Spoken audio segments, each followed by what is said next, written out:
दोस्तों, क्या सरकार का विरोध करना गुनाह हो गया है? क्या सरकार के खिलाफ नारेबाजी करना, मुर्देबाद के नारे लगाना क्या इतना भयानक हो सकता है कि पुलिस उस नागरिक को देश निकाला तक कर सकती है? दोस्तों, धाकड़ जज ने पूरी सरकार हिला दी है। बीजेपी में हड़कंप मच गया है। पूरा आदेश पलट कर रख दिया है। पुलिस पीएम सीएम की नौकर नहीं है, जनता की सर्वेंट है। मोदी साहब भी हैरान होंगे कि आखिर इस जज ने इतना बड़ा आदेश कैसे दे दिया।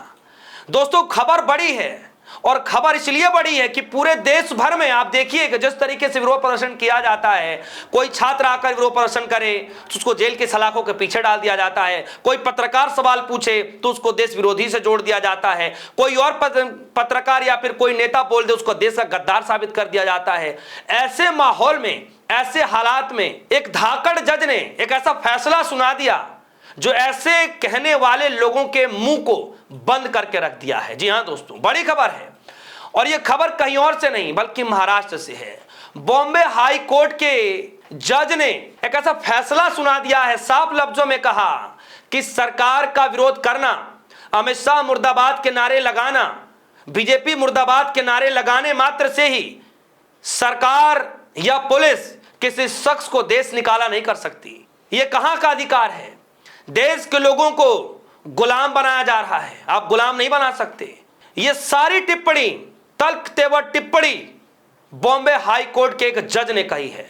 मैं इस खबर में आपको बारीकी से बताऊंगा वो शख्स कौन थे जिसको 1 साल के लिए बॉम्बे पुलिस ने देश निकालने का आदेश कर दिया था। उसके बाद कोर्ट ने उस पूरे फैसले को बदल के रख दिया। वो शख्स कौन थे, क्या मसला था, कैसे ये मामला कोर्ट तक पहुंचा, सब कुछ मैं आपको इस खबर में बताऊंगा। और इस धाकड़ जज के नाम क्या है वो भी मैं आपको इस खबर में बताऊंगा। खबर की शुरुआत करते हैं दोस्तों। खबर महाराष्ट्र की है और महाराष्ट्र में आप देखिए कि पिछले कई समय पहले मैं आपको बता दूं कि सीए एनआरसी को लेकर के पूरे देश भर में विरोध हुआ। आप सभी को पता है, दिल्ली में भी विरोध हुआ था, शाहीन बाग में विरोध हुआ था, लखनऊ में विरोध हुआ था, यूपी के कई जिलों में विरोध हुआ। ये मुझे बताने की जरूरत नहीं, आप सबको पता है किस तरीके से पूरे देश भर में सीए एनआरसी का विरोध हुआ। उसी के तहज पर बॉम्बे में भी विरोध हुआ, मुंबई में भी विरोध हुआ। एसडीपीआई पार्टी के महासचिव शहीद अहमद जिन्होंने विरोध किया था और उस वक्त विरोध प्रदर्शन में बीजेपी सरकार के मुर्दाबाद के नारे लगा दिए गए। और इस पूरे घटनाक्रम को देखते हुए मुंबई की पुलिस ने 1 साल के लिए देश निकालने का आदेश कर दिया। बस फिर क्या था, शहीद अहमद साहब तुरंत बॉम्बे हाई कोर्ट पहुंचते हैं और यह मामला थोड़ा लंबा चलता जरूर है, लेकिन बॉम्बे हाई कोर्ट के जज ने साफ तौर पर उस पूरे आदेश को पलट दिया कि सिर्फ विरोध प्रदर्शन करने से आप देश नहीं निकाल सकते, किसी भी नागरिक को आप देश से नहीं निकाल सकते। ये तो मौलिक अधिकार है विरोध प्रदर्शन करना। क्या आप देश के लोगों को गुलाम बनाना चाहते हैं? अब खबर पर आते हैं।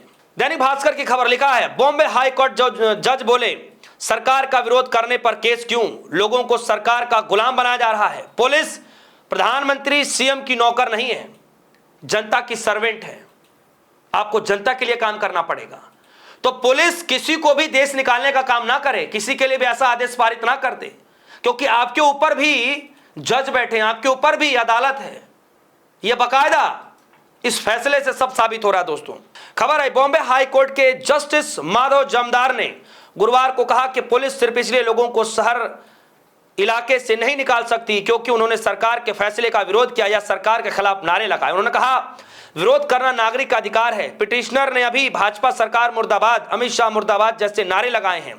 नागरिक ऐसे नारे क्यों नहीं लगा सकते? ऐसे नारों के लिए देश निकालने का ऑर्डर क्यों उनको देश से निकाला जा सकता है?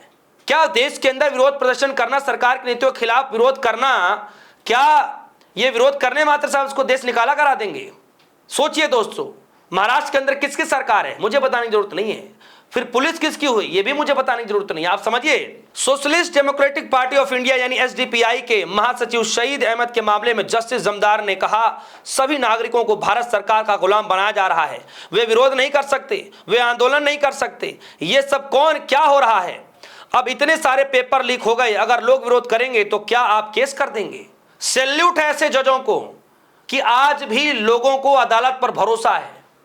भले ही इंसाफ लेट मिल सकता है दोस्तों, लेकिन आज भी लोगों को उम्मीदें हैं ऐसे जजों से, ऐसी अदालतों से जो फैसले बड़ी बारीकी से सुनने के बाद देते हैं, फैसले सुनाते हैं।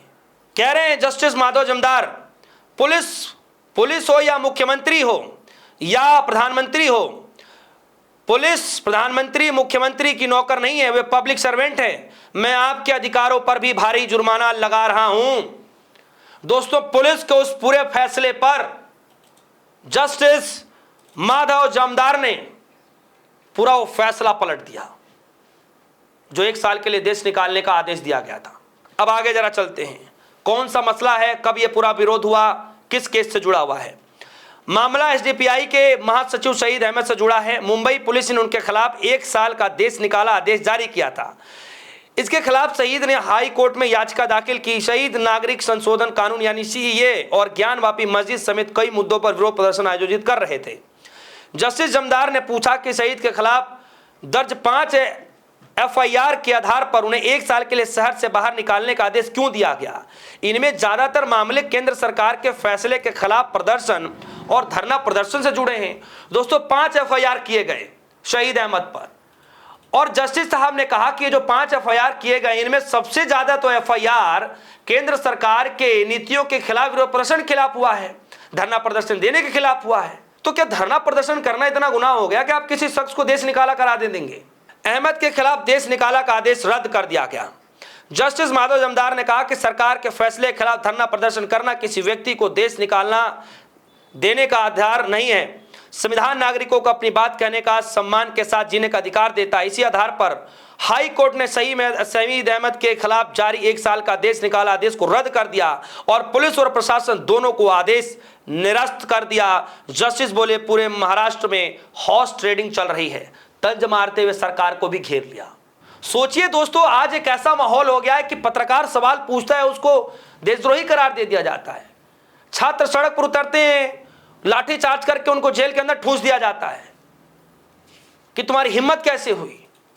आज भी एग्जाम्पल है दोस्तों, दिल्ली के जंतर मंतर पर आज भी कांग्रेस जनता पार्टी, सीजेपी के लोग बैठे हुए हैं और सभी उन विरोध प्रदर्शन करने वाले लोगों को आज भी लोग टुकड़े टुकड़े गैंग से जोड़ते हैं।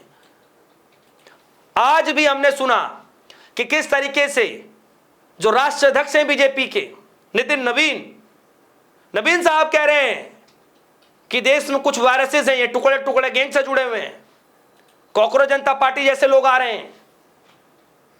सोचिए दोस्तों, ये बातें कैसे कही जाती हैं, फिर लोगों को छूट दिया जाता है, फिर आंदोलन को बदनाम किया जाता है। तो क्या विरोध प्रदर्शन करना इतना गुनाह हो गया? क्या सवाल पूछना गुनाह हो गया? क्या स्टूडेंटों को सड़क पर उतना गुनाह हो गया है? सब कुछ हो रहा है दोस्तों। इसीलिए पेपर लीक से लेकर के सरकार की कार्रवाई तक, पुलिस कार्रवाई को लेकर के बॉम्बे हाई कोर्ट के जज ने दोस्तों पूरा खेल ही पलट के रख दिया है। दोस्तों, इन जज साहब के पूरे आदेश को लेकर के आप सभी के मन में क्या कुछ चल रहा है, वीडियो कमेंट सेक्शन में जाएगा, अपनी राय जरूर रखिएगा। फिलहाल के लिए दीजिए इजाजत, देखते रहिए DS4 न्यूज़। धन्यवाद।